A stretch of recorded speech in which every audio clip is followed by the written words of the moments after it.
Latest रोजगार समाचारों के लिए हमारे चैनल डिजी इंडिया को जरूर सब्सक्राइब करें। दोस्तों, डिजी इंडिया में आपका बहुत बहुत स्वागत है। और जैसा कि आपको पता है, राजस्थान सरकार ने ओबीसी आरक्षण की विसंगतियों को दूर कर दिया है और राजस्थान सरकार ने कैबिनेट मीटिंग में बहुत सारे अहम फैसले लिए हैं। उन फैसलों में एक फैसला ये भी था ओबीसी आरक्षण की विसंगतियों को दूर करना, और ये सारे फैसले यहाँ पे आप देख सकते हो। तो यहाँ पे इस वीडियो में आपको बताऊंगा कि ओबीसी आरक्षण की विसंगतियों को कैसे दूर किया गया है, क्या क्या चेंजेस किए गए हैं, उन सभी चेंजेस के बारे में इस वीडियो में बात करेंगे। तो यहाँ पे ये सारे आप बड़े फैसले देख सकते हो स्क्रीन पे। तो यहाँ पे ऊपर मैं आपको बता दूं, जो भी फैसले लिए गए हैं कैबिनेट के द्वारा, उसमें राजस्थान सिविल सेवा भूतपूर्व सैनिकों का आमेलन नियम में संशोधन ये भी है। और इस नियम में संशोधन के तहत ही ओबीसी आरक्षण की जो विसंगतियां थी उनको दूर किया गया है। और ओबीसी आरक्षण में विसंगतियों को दूर करने के लिए भूतपूर्व सैनिकों को जो आरक्षण मिलता है उसमें बहुत बड़े चेंजेस किए गए हैं। तो वो चेंजेस क्या है वो इस वीडियो में आपको बता देता हूं। तो अब चलते हैं सीधे। यहाँ पे आप देख सकते हो राजस्थान सिविल सेवा भूतपूर्व सैनिकों का आमेलन नियम में संशोधन। तो क्या संशोधन किया गया है भूतपूर्व सैनिकों के आरक्षण में? तो यहाँ पे आप देख सकते हो मंत्रिमंडल ने राजस्थान सिविल सेवा नियम 1988 में संशोधन का बड़ा फैसला लिया है। और ये जो राजस्थान सिविल सेवा नियम 1988 है भूतपूर्व सैनिकों का आमेलन से रिलेटेड, ठीक है। तो इसमें यहाँ पे बहुत बड़ा चेंज किया गया है। और आगे यहाँ पे देख सकते हैं, इससे राज्य की भर्तियों में भूतपूर्व सैनिकों को 37 श्रेणीवार आरक्षण प्राप्त होगा, हॉरिजॉन्टल आरक्षण प्राप्त होगा अब भूतपूर्व सैनिकों को, ठीक है। पहले आप देखते होंगे जो भी रिजल्ट जारी होते थे उसमें भूतपूर्व सैनिकों को एक्स सर्विसमैन का अलग से कट ऑफ होती थी, जो कि ऑलरेडी हॉरिजॉन्टल आरक्षण में ही होती थी।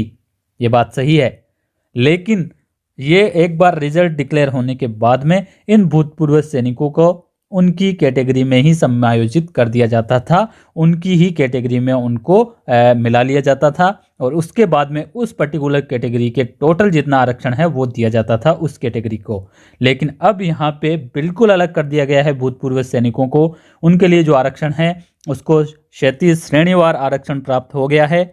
उनकी श्रेणी अलग रहेगी, जिस प्रकार से ओबीसी श्रेणी है उसी प्रकार से भूतपूर्व सैनिकों की भी श्रेणी रहेगी। और उनको ओबीसी या फिर एससी एसटी जिस भी कैटेगरी से वो बिलोंग करते हैं उसमें समायोजित नहीं किया जाएगा। रिजल्ट घोषित होने के बाद में उनको जो 37 आरक्षण मिलता है, हॉरिजॉन्टल आरक्षण जो मिल रहा है, वो श्रेणीवार आरक्षण अब मिलेगा, ठीक है। तो ये बड़ा चेंज यहाँ पे किया गया है। पहले भी आरक्षण तो कहने के लिए हॉरिजॉन्टल ही था, लेकिन रिजल्ट घोषित होने के बाद में उनको उनकी कैटेगरी में समायोजित कर दिया जाता था। और फिर उस कैटेगरी में जितने टोटल आरक्षण मिलना होता था उनमें भूतपूर्व सैनिकों को भी काउंट किया जाता था। लेकिन अब ऐसा नहीं होगा, भूतपूर्व सैनिकों का अलग आरक्षण होगा जो कि 37 आरक्षण, ठीक है। और जो पर्टिकुलर कैटेगरीज है उनका आरक्षण तो अलग से होगा ही। तो ये यहाँ पे चेंजेस किए गए हैं। आगे यहाँ पे देख सकते हो, इस संशोधन से अनुसूचित जाति जनजाति के भूतपूर्व सैनिकों को भी समग्र रूप से सीधी भर्तियों में आनुपातिक प्रतिनिधित्व मिलेगा, ठीक है।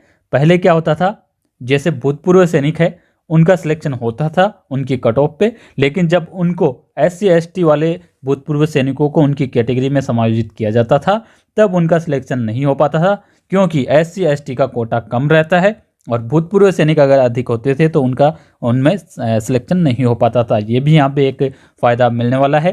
साथ ही अब बात आती है ओबीसी के लिए। साथ ही पिछड़ा वर्ग के लिए आरक्षित पदों में से पिछड़ा वर्ग के सामान्य अभ्यर्थियों, ठीक है, यहाँ पे मैं आपको क्लियरली दिखाता हूँ। साथ ही पिछड़ा वर्ग के लिए आरक्षित पदों में से पिछड़ा वर्ग के सामान्य अभ्यर्थियों, ठीक है, जो ओबीसी वर्ग है उसमें जो सामान्य अभ्यर्थी है यानी कि जो भूतपूर्व सैनिक नहीं है उनके पद कम हो जाते थे, क्योंकि भूतपूर्व सैनिकों की संख्या ज़्यादा है ओबीसी में। और इसके चलते जब भूतपूर्व सैनिकों को ओबीसी कैटेगरी में समायोजित किया जाता था सिलेक्शन के बाद में, कट ऑफ के बाद में, तो उस ओबीसी कैटेगरी में जो सामान्य अभ्यर्थी है उनके लिए सीट्स कम हो जाती थी, उनके लिए बहुत कम सीट बचती थी। इसके लिए उनका सम्यक प्रतिनिधित्व सुनिश्चित नहीं हो पाता था, वो अब हो पाएगा, उनको भी पूरा मौका मिल पाएगा। सामान्य अभ्यर्थी जो है वो ओबीसी कैटेगरी से सिलेक्शन ले पाएंगे, क्योंकि भूतपूर्व सैनिकों को अब अलग श्रेणी में आरक्षण प्राप्त होगा। ये यहाँ पे आप देख सकते हो। तो ये बात क्लियर यहाँ पे हो चुकी है।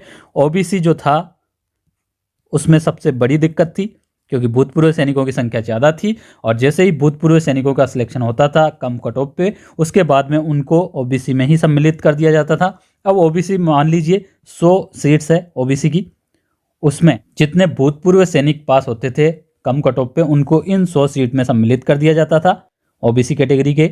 ठीक है, तो मान लीजिए 50 भूतपूर्व सैनिक या फिर 60 भूतपूर्व सैनिक पास हुए हैं कम कट ऑफ पे, उनको ओबीसी में सम्मिलित कर दिया जाता था। और इसके पश्चात अब जो सामान्य ओबीसी की श्रेणी के अभ्यर्थी बचे हैं उनके लिए मात्र 40 पद बचते थे और यही सबसे बड़ी विसंगति थी जिसको लेके आवेदन कर रहे थे युवा, और इस विसंगति को राजस्थान सरकार ने दूर कर दिया है और बहुत ही अच्छा ये डिसीजन लिया गया है भूतपूर्व सैनिकों के संबंध में और साथ ही ओबीसी वर्ग के संबंध में। उल्लेखनीय है कि भूतपूर्व सैनिकों की वर्तमान भर्ती नियमों में भर्ती उपरांत उनका समायोजन उनके संबंधित श्रेणी में किया जाता है। इस व्यवस्था से भूतपूर्व सैनिकों के अपनी श्रेणी में समायोजित होने के कारण अनुसूचित जाति जनजाति के भूतपूर्व सैनिकों का चयन कम हो पा रहा है और इसके कारण जो SC ST के भूतपूर्व सैनिक है उनका भी सिलेक्शन कम होता था क्योंकि उनकी कैटेगरी का ही आरक्षण कम था। और साथ ही भूतपूर्व सैनिकों के लिए निर्धारित आरक्षण उपरांत चयनित अभ्यर्थियों के अपने वर्ग में समायोजित हो जाने के कारण कुछ भर्तियों में पिछड़ा वर्ग के ऐसे अभ्यर्थी जो भूतपूर्व सैनिक नहीं है का भी समुचित प्रतिनिधित्व नहीं हो रहा है। तो यही था मेन प्रॉब्लम यहाँ पे जो कि ओबीसी के साथ थी। जो सामान्य अभ्यर्थी है उनको आरक्षण नहीं मिल पा रहा था। ठीक है, तो अब उनको समुचित प्रतिनिधित्व मिलेगा। भूतपूर्व सैनिकों को वर्तमान में मिल रही आयु में छूट व न्यूनतम अंकों में छूट का लाभ भी मिलता रहेगा, जो था वो एज इट इज रहेगा। साथ ही भूतपूर्व सैनिकों के किसी भी भर्ती के रिक्त पद के विरुद्ध रिक्तियां एक भर्ती वर्ष तक अग्रेसित की जाती रहेगी। ठीक है, यानी कि जो भर्तियां खाली रह जाएगी एक्स सर्विसमैन की वो कैरी फॉरवर्ड कर दी जाएगी। तो ये है यहाँ पे बहुत बड़ा चेंज जो कि भूतपूर्व सैनिकों के आरक्षण में चेंज किया गया है, जिसके कारण ओबीसी की जो विसंगतियां थी वो अब दूर हो चुकी है। तो ये था पूरा यहाँ पे डिसीजन राजस्थान सरकार का जो कि मैंने आपको बता दिया है। यहाँ पे एज इट इज ये ऑफिशियल लेटर है और इसमें ही जो ऑफिशियल जारी किया गया है राजस्थान सरकार की तरफ से वो मैंने आपको बता दिया है। तो ये थी पूरी जानकारी।